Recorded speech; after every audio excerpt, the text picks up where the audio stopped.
punto. Promedio. Y21, Y22, Y23, Y24, Y25, Y2 punto. Y31, Y32, Y33, Y34, Y35, Y3 punto. Acá Y41, Y42, Y43, Y44, Y45, Y4 punto. Para este lado 1, 2, 3, 4 punto. Y punto, punto, punto, punto. ¿De acuerdo? Este es el arreglo común de datos. Muchos de ustedes han logrado esto. Fíjense, esto de acá es el gran promedio. Ese es el gran promedio. Estos valores que ven aquí, los promedios, son como efecto de los tratamientos. Entonces son efectos del tratamiento J. Y el error experimental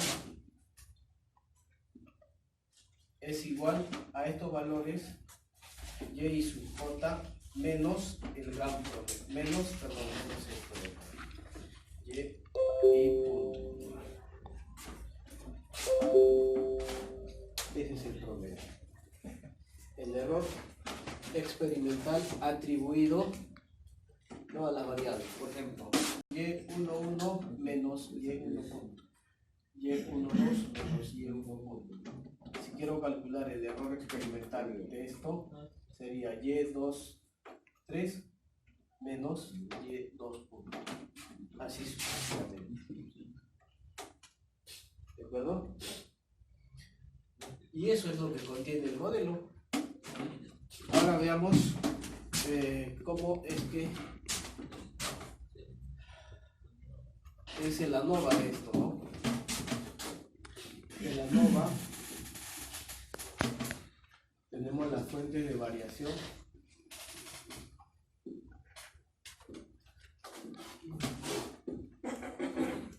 Y dentro de eso tenemos los tratamientos. Tenemos el error y tenemos el total.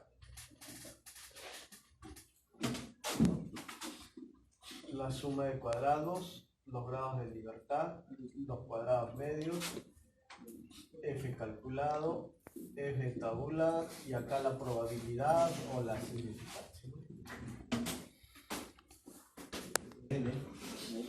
La suma de cuadrados para tratamientos es igual a la suma de cuadrado de P sub I menos el cuadrado de la suma de X sobre N. La suma de cuadrado del error es igual a la suma de cuadrado total menos la suma de cuadrado de tratamiento. Con estas fórmulas logramos esto sin ningún problema. Luego, los grados de libertad para el total es n-1. Los grados de libertad para tratamiento es t-1. Los grados de libertad para el error es n-t. Con esto llenamos esta fila. Pasamos acá. Los cuadrados medios. El cuadrado medio de tratamiento es igual a la suma de cuadrados de tratamiento sobre los grados de libertad de tratamiento. El cuadrado medio del error es igual a la suma de cuadrados del error sobre grados de libertad del error. Con esto he llenado estas dos filas. Para el total ya no es de interés. F calculado. Es de interés ver si hay variabilidad en los tratamientos. Entonces F calculado es igual al cuadrado medio de tratamiento sobre el cuadrado medio del error. Quiero calcular F tabular, eso ya saben mediante el uso de la tabla F.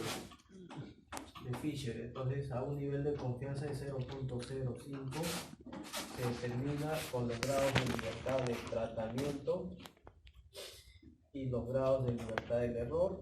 Se intersecta estos valores acá y el resultado de la interacción sería F tabular o teórico.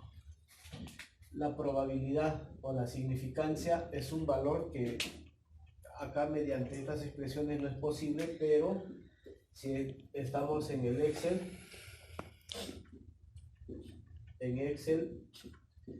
se hace así. Igual se escribe distribución.f.cd, se pone la probabilidad, coma, los grados de libertad de tratamiento, coma, los grados de libertad de error.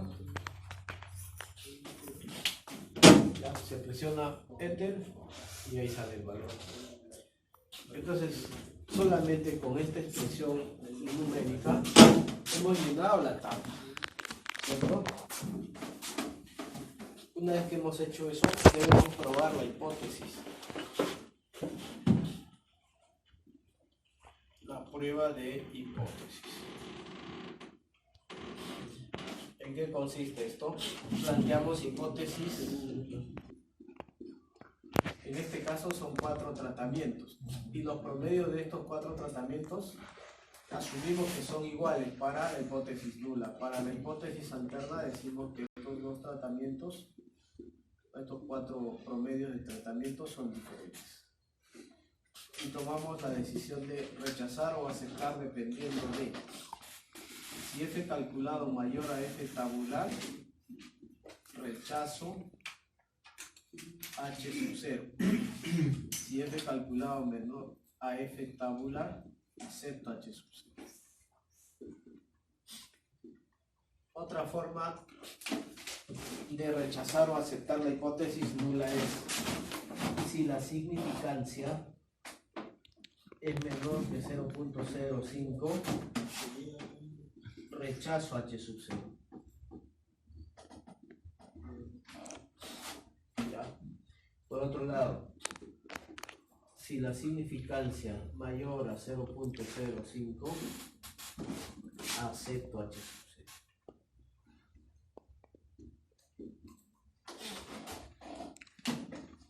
Cualquiera de estas 2 formas se puede utilizar, pero ¿cuál es la que más se utiliza? Es esta, con el nivel de la significancia, porque muy pocos softwares te calcula f tabular, poquísimos softwares, normalmente no tenemos acceso a esto, por eso es que se toma la decisión con la significancia, tomando en cuenta esta regla. ¿De acuerdo? Entonces, siendo así, ya podemos plantear el ejercicio. Esa es la parte teórica que hay que conocer del DC. ¿Ya? Hay que saber esa parte. Entonces, podemos plantear lo siguiente. Bien, si eso es el número de frutos por plantar. Para procesar los datos, previamente debemos saber, paso 1, el cumplimiento de los supuestos. Y dentro de eso, la normalidad y la homogeneidad.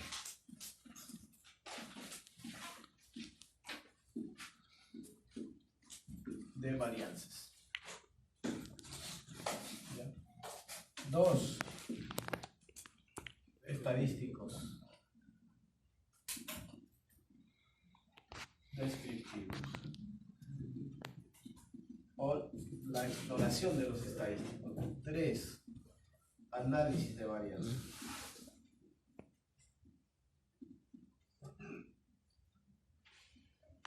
Y 4. La comparación de promedios.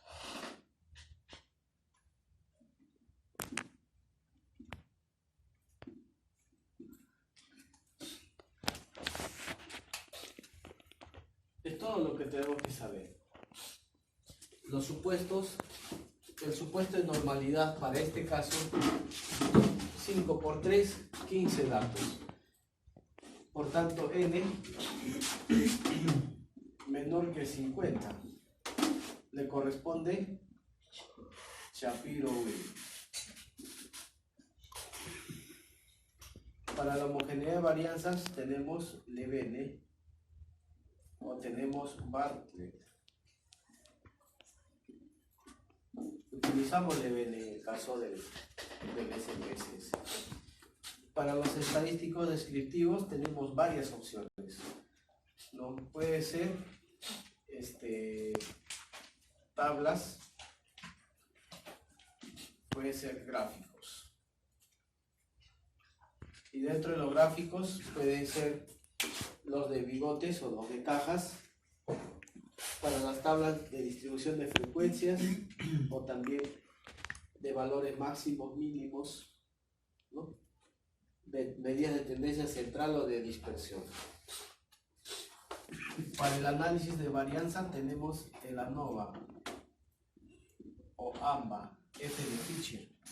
Y para la comparación de promedios, acá tenemos o bien Tukey o bien Dunley. Nada más que eso hay que saber. Tukey cuando la comparación es todos contra todos. Dunley cuando la comparación es de todos los tratamientos con el testigo. Entonces, hagamos el ejercicio.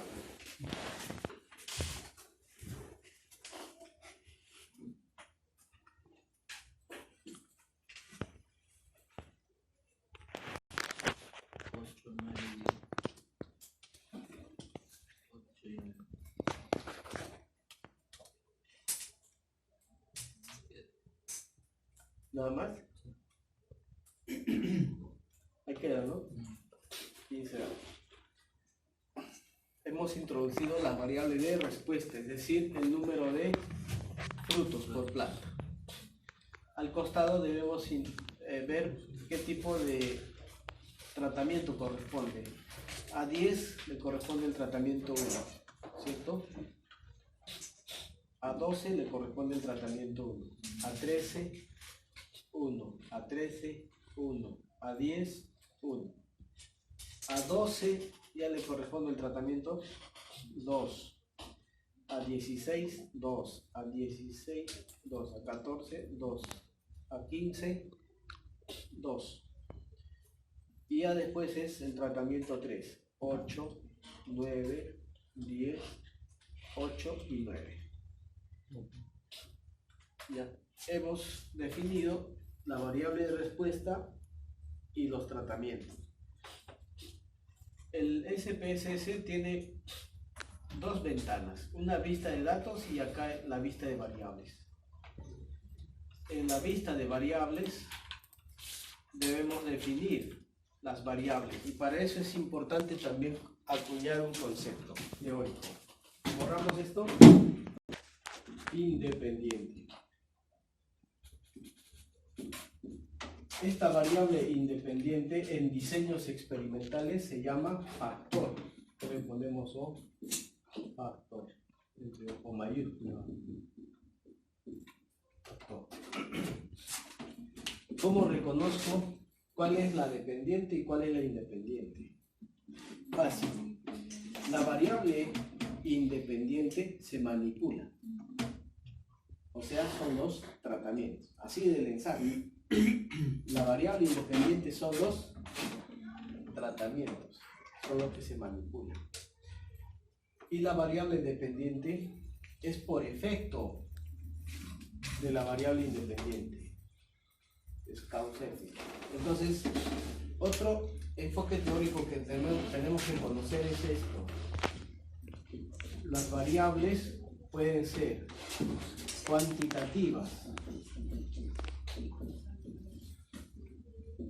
y pueden ser cualitativas. Bueno, las cuantitativas a su vez pueden ser cuantitativas discretas y cuantitativas continuas.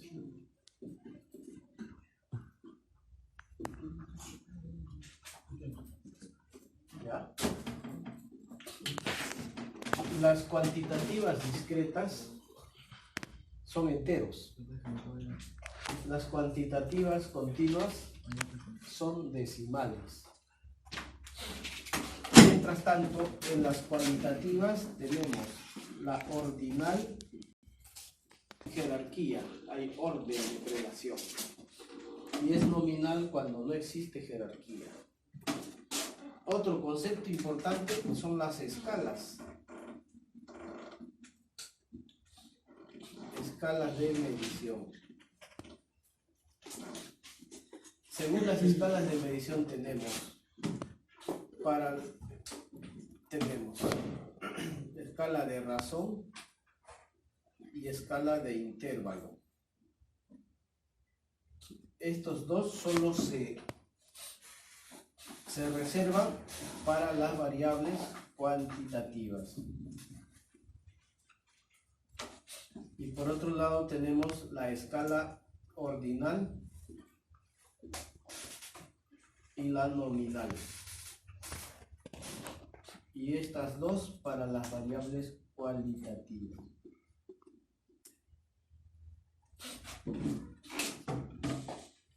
Listo. Conociendo estos conceptos, recién vamos a entrar acá a establecer adecuadamente nuestras variables. ¿La discreta era en decimales o continuos? La discreta es entero. Entero. Sí, cuantitativa, discreta es entero. Y continua es decimal. Sí. Ahora, otra cosa, ¿cómo identificar si es cuantitativa o es cualitativa? Fácil. Las cuantitativas se miden en unidades de medida. Metros, kilos, etc. Temperatura, presión, etc. Y las cualitativas son atributos. Son cualidades, no se puede medir en unidades de medida. ¿De acuerdo? Alto, medio, bajo, ¿no? Sexo por parición en gazapos, macho, hembra, son cualitativas. Peso del ganado vacuno criollo, cuantitativa, continua. Altura de la planta de maíz, cuantitativa, continua. Número de frutos de arándano por planta, cuantitativa, discreta, etc. ¿De acuerdo? O sea, hay que saber esto y no olvidarnos nunca, porque obviamente en un examen, en una sustentación de tesis, también les pueden preguntar eso. Esto no debe olvidar, porque si no, no hay forma de procesar también datos en el SPSS. Debemos definir bien nuestras variables. ¿Ya? Entonces definamos. La variable 1, ¿qué tipo de variable es? Esta de acá.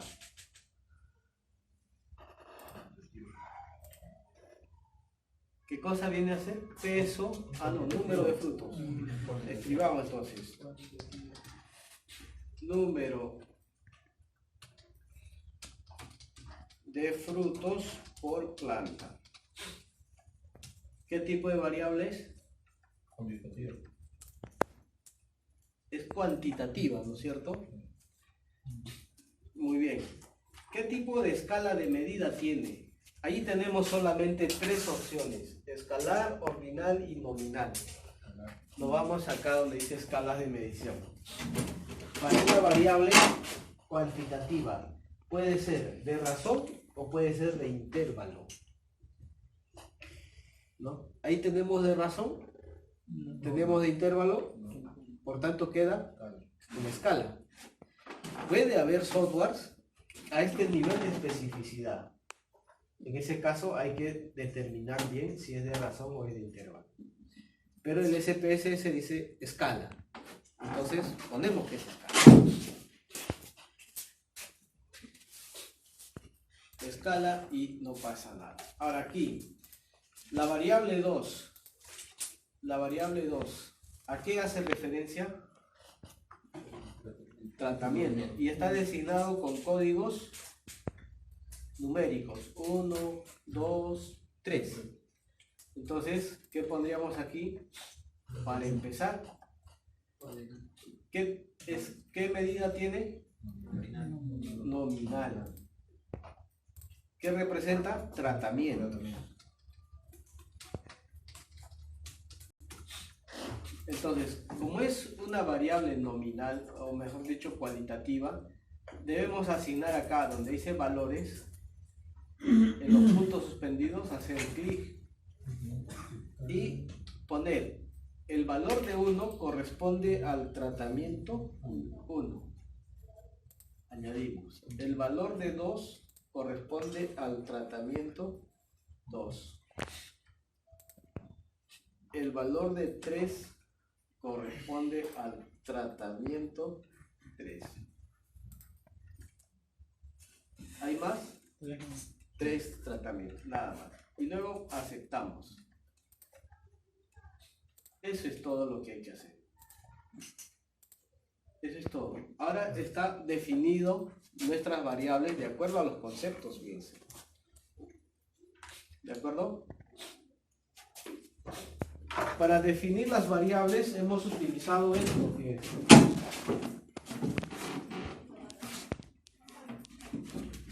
¿Cierto? Y para procesar los datos vamos a utilizar esto.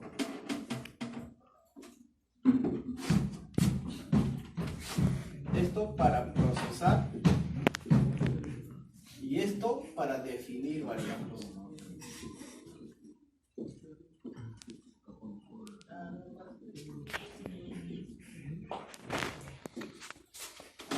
¿De acuerdo? Debo saber este concepto teórico para definir variables y este concepto teórico para procesar datos. ¿Ya? Profe, ¿puedo repetir medida? Medida. Ajá. Puedo hacer clic acá en etiquetas de valor. Al hacer clic aquí, fíjense, cambia, ¿no? Y puedo ver la correspondencia. Si estos valores corresponden al tratamiento 1. Si estos valores corresponden al tratamiento 2. Y si estos corresponden al tratamiento 3. Y si no hay ningún problema, entonces ya debo de realizar el análisis de los supuestos. Antes de procesar, debo saber los supuestos. Normalidad. Veamos con el supuesto de normalidad. Analizar, estadístico descriptivo, explorar. Lo importante de este software, todo ese proceso lo puede hacer en una sola corrida. Y es lo que a veces ya cuando sabemos manipular, ya para no estar entrando varias veces en una sacamos, ¿no? Vamos a hacer paso por paso. Normalidad. Analizar, estadísticos, descriptivos, explorar. Aplicamos la teoría para procesar. Lista de dependientes. ¿Qué debe ir? Número de frutos, o sea, la variable dependiente, la que no se manipula. Ahí está. Lista de factores. ¿Qué debe ir? Tratamiento, es decir, la variable independiente, la que se manipula. Ahí va. Listo. Luego hacemos clic donde dice gráficos. Y ahí pedimos gráficos con pruebas de normalidad. Desactivamos esto que dice detalles y hojas, porque todavía no es nuestro interés hacer un análisis exploratorio de los estadísticos descriptivos. Y si quisiéramos nosotros sacar de una vez también la prueba de homogeneidad de varianzas, haríamos clic acá en no transformados. Entonces, de una sola corrida, nosotros vamos a hacer el análisis de los supuestos de normalidad y de homogeneidad de varianzas. Los dos en uno.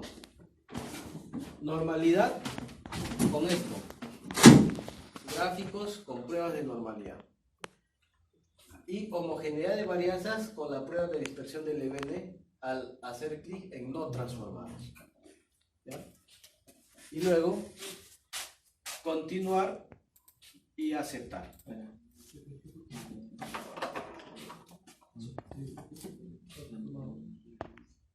El SPSS nos muestra que han sido procesados 3 tratamientos, 5 repeticiones. No hay ningún valor perdido. Todo se ha procesado con normalidad. Nos muestra los estadísticos descriptivos para cada tratamiento. La media, el intervalo de confianza, la mediana, la varianza, la desviación típica, el valor mínimo, máximo, rango, ¿no? La amplitud de intercuartil, la simetría, la kurtosis, etc. Para cada tratamiento. No es de nuestro interés ahorita analizar. Luego nos lleva a la prueba de normalidad. Esta sí es una prueba. Entonces, esta prueba debo copiar y trasladar. Vamos a abrir una nueva página, un nuevo documento. Aquí. Prueba de normalidad.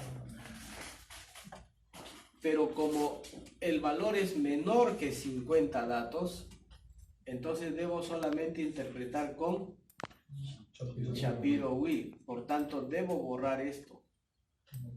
Kolmogorov no debe estar ahí. Debemos eliminar eso. Ya está. Entonces acá decimos la prueba de normalidad para el número de frutos por planta. Probamos la hipótesis. Si el valor de la significancia es menor que 0.05, aceptamos o rechazamos la hipótesis nula. ¿Qué hacemos? H sub 0. Si la significancia mayor que 0.05, acepto H sub 0. En este caso, ¿qué me tocaría hacer? Aceptar H sub 0. Al aceptar H sub 0, ¿qué estoy haciendo? Estoy aceptando esto. Al aceptar esto, estoy diciendo de que estos datos, los datos del tratamiento 1, provienen de una distribución normal. Los datos del tratamiento 2 provienen de una distribución normal. Y los datos del tratamiento 3 también provienen de una distribución normal. ¿De acuerdo? Entonces, la prueba de normalidad para el número de frutos es que los datos del tratamiento 1 provienen de una distribución normal. Los datos del tratamiento 2 provienen de una distribución normal. Y los datos del tratamiento 3 también provienen de una distribución normal. ¿Qué me faltaría probar? Homogeneidad de varianzas. Como hemos hecho el pedido, ha salido acá en una. La prueba de homogeneidad de varianzas. Copio estos valores y lo llevo acá. Prueba de homogeneidad de varianzas.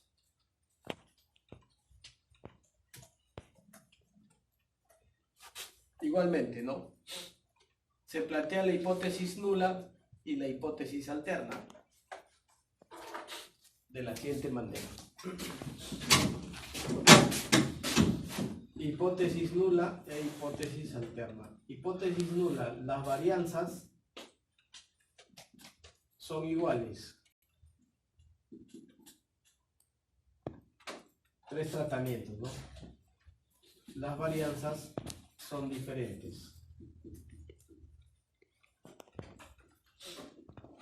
Si la significancia mayor que 0.05, acepto, en todo caso, para que tengamos homogeneidad. Menor a 0.05, rechazo H sub 0. Si la significancia mayor que 0.05, acepto H sub 0. ¿Qué me tocaría hacer? de acuerdo con la salida, me tocaría aceptar o rechazar. Aceptar. Entonces, si acepto la hipótesis nula, estoy aceptando que las varianzas son iguales, es decir, homogéneas. Y es una condición necesaria para hacer el análisis posterior. Esas dos condiciones debemos cumplir.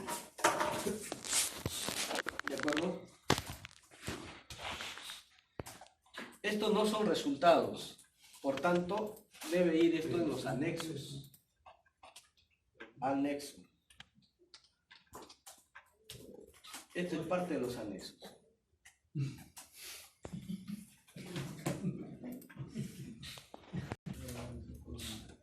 Acá arriba. Resultados y distribución. ¿Qué es lo que tenemos que hacer acá? Estadísticos descriptivos. Debemos presentar los estadísticos descriptivos, el análisis de varianza,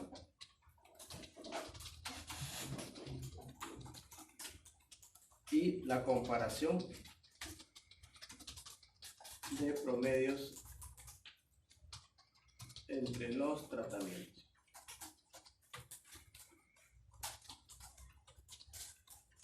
¿De acuerdo?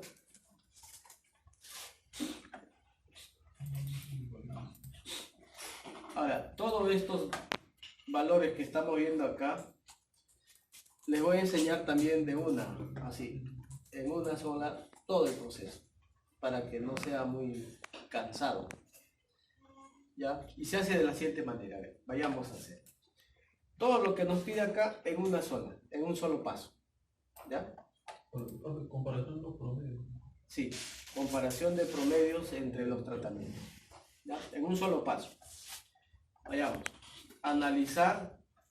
Estamos en este caso como ANOVA de un factor. Comparación de medias.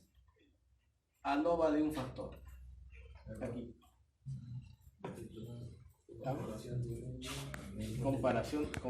Comparar medias. ANOVA de un factor. De un solo paso todo. Claro, de un solo paso vamos a hacer todo. ¿Ya? Aceptamos.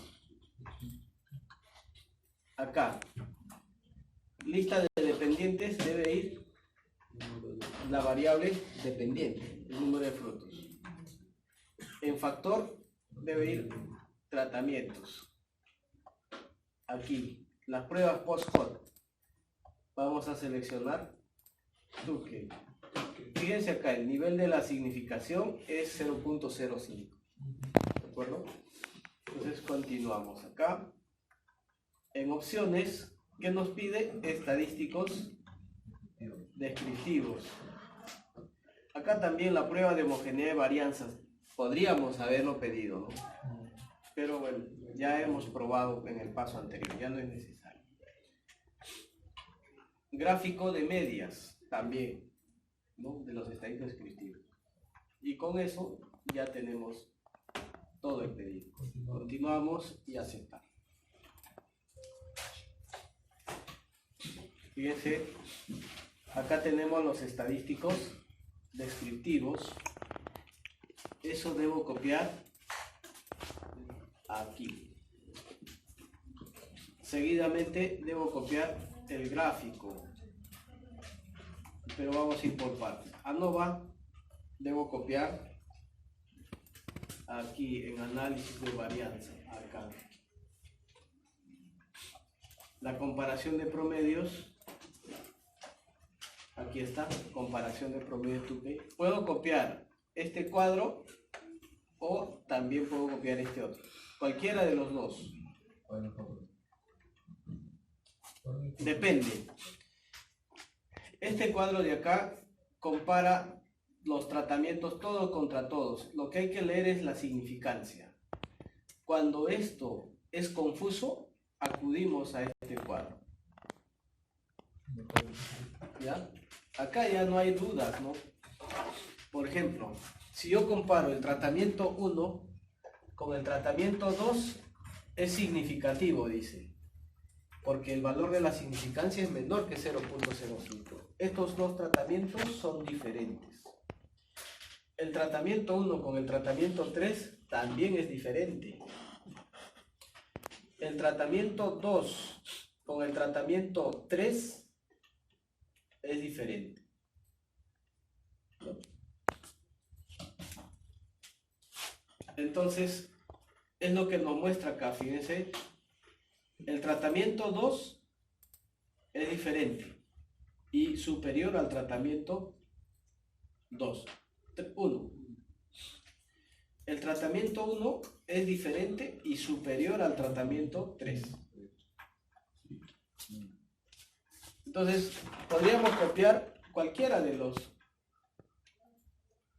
cuadros. Copiemos este, que es el que se utiliza comúnmente, ¿no? Comparación de ¿qué nos faltaría copiar por último? El gráfico. Este. Podemos copiar el gráfico y pegamos acá. Y ya podemos hacerles interpretaciones. Podríamos decir, ¿no? El tratamiento que induce a mayor número de frutos es el tratamiento 2 y en orden descendente el tratamiento 1 y el tratamiento 3. Para ver si existen diferencias significativas en el comportamiento, ¿no?, de los tratamientos respecto al número de frutos, realizamos el análisis de varianza a través del estadístico F de Fisher, en el que se aprecia que el nivel de la significancia es menor que 0.05, por tanto decimos de que existe diferencia significativa entre los tratamientos, entre los grupos y dentro de los grupos, dentro de los tratamientos. Y para averiguar cuál de los tratamientos es superior, realizamos la prueba de Tukey y el nivel de confianza del 95%, en el que definimos de que el tratamiento 2 es superior con 14.20 números de frutos por planta respecto al tratamiento 1, y el tratamiento 1 es superior, ¿no?, que el tratamiento 3. Conclusión, ¿cuál es el mejor tratamiento? Tratamiento. Eso es todo. Número de frutos basado en una distribución normal, transformado en números tipificados, donde está acá perdido, de blue, right, Tukey.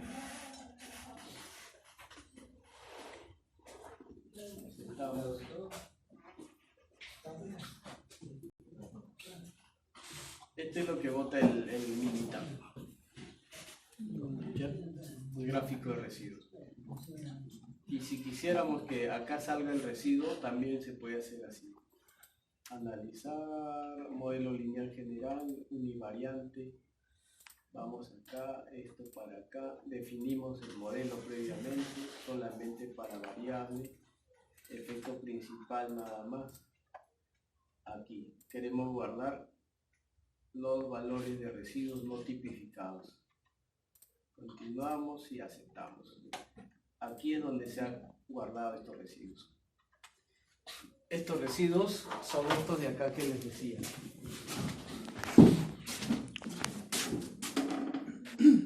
La diferencia, ¿no? Este valor de aquí menos el promedio de acá debe ser esto de acá, ¿no? ¿Cómo podemos ver eso de aquí? A ver, vamos. ¿Cómo sacó eso, profe? No, ahorita espérate. No, esa parte no lo tomen en cuenta. Solamente es un análisis que estoy. Sí, no. Nosotros estamos haciendo para cada tratamiento. El Minitab te hace la prueba de normalidad de los residuos, no de cada tratamiento. ¿Ya? El Minitab te hace la prueba de esto de acá, de normalidad. y lo hace de esta manera, un gráfico QQ, pero ya no sería de esto, sino de los residuos. Normal y alta. Esto es lo que aparece en el Minitab. Prueba de normalidad de residuos. Si esto es una línea recta de 45 grados y los puntos se acercan, quiere decir que la distribución es normal para los que usan Minitab. Y es lo mismo, pero yo considero que más amigable es esto, ¿no? Esto que vimos aquí, Shapiro Wilk, un punto, ¿no?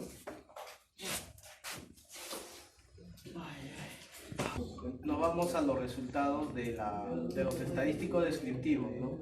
Que era lo primero que hemos calculado,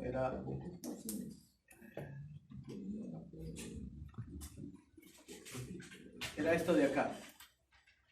Se puede hacer clic aquí, doble clic, y se puede seleccionar estos datos del promedio. Haciendo doble clic se selecciona estos datos del promedio. Luego se hace clic derecho y crear gráfico. Podemos crear gráfico de barras, de puntos, de líneas, de áreas, de sectores. En este caso podría ser de barras, ¿no? También pueden presentar este gráfico si quieren, en vez del otro. De nuevo. Acá, estando aquí, hacen doble clic dentro, doble clic, y seleccionan estos valores, menos el total. Seleccionan tratamiento 1, tratamiento 2 y tratamiento 3. ¿Ya? Luego hacen clic derecho y crear gráfico, barras, y luego aceptar, y ahí saldría esto, y ahí saldría eso. Es más, se puede hacer también doble clic dentro del gráfico para modificar letras, etc. Ya eso es cuestión de que exploren ustedes, colores, varias cosas, ¿no? Se hace doble clic y aparece este cuadro de diálogo, ¿no?